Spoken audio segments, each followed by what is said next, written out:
পাকিস্তানের বিপক্ষে ২ ম্যাচের টেস্ট সিরিজের প্রথম টেস্টে বাংলাদেশের জয় ১০৪ রানের ব্যবধানে।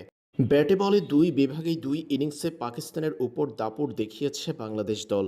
ঢাকা টেস্টে অসাধারণ জয়ে নজরকাড়া পারফরম্যান্স ছিল বাংলাদেশের বেশ কয়েকজন তারকার। পাকিস্তানের বিপক্ষে প্রথম ইনিংসে টাইগারদের ব্যাটিংয়ে পারফর্মারদের মধ্যে ছিলেন সেঞ্চুরিয়ান নাজমুল হোসেন শান্ত এবং মমিনুল হক ও মুশফিকুর রহিম। শান্তর ১৭ রানের পাশাপাশি বাংলাদেশের ৪১৩ রানের সংগ্রহে ৯১ রানের ইনিংস খেলেছেন মমিনুল। অভিজ্ঞ মুশফিকের ব্যাট থেকে এসেছে ৭১ রান। এদিকে পাকিস্তানের প্রথম ইনিংসকে কঠিন করে তুলেছেন টাইগার স্পিনার মেহেদী হাসান মিরাজ। দলের সবচেয়ে বেশি বোলিং করতে দেখা গেছে তাকে।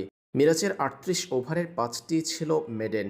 ১০২ রান দিয়ে পেয়েছেন ৫ উইকেট। বাংলাদেশের দ্বিতীয় ইনিংসেও ব্যাটিংয়ে আলো ছড়িয়েছেন নাজমুল হোসেন শান্ত। ১৩ রানের জন্য সেঞ্চুরি মিস করেছেন এই ব্যাটার।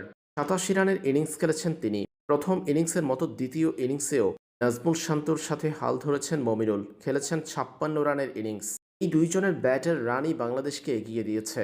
আর নিজেদের দ্বিতীয় ইনিংসের বোলিংয়ে বাংলাদেশের আলো কেড়েছেন স্পিড স্টার নাহিদ রানা। ঘন্টায় ১৫০+ গতির বল করে প্রতিপক্ষ ব্যাটারদের পরীক্ষা নিতে দেখা গেছে নাহিদকে। তরুণ এই পেসার এদিন পেয়েছেন ৫ উইকেট। ৯.৫ ওভার বোলিং করে ৪০ রান দিয়ে ৫ উইকেট পেয়েছেন তিনি। তাতেই নাস্তানাবুদ পাকিস্তান।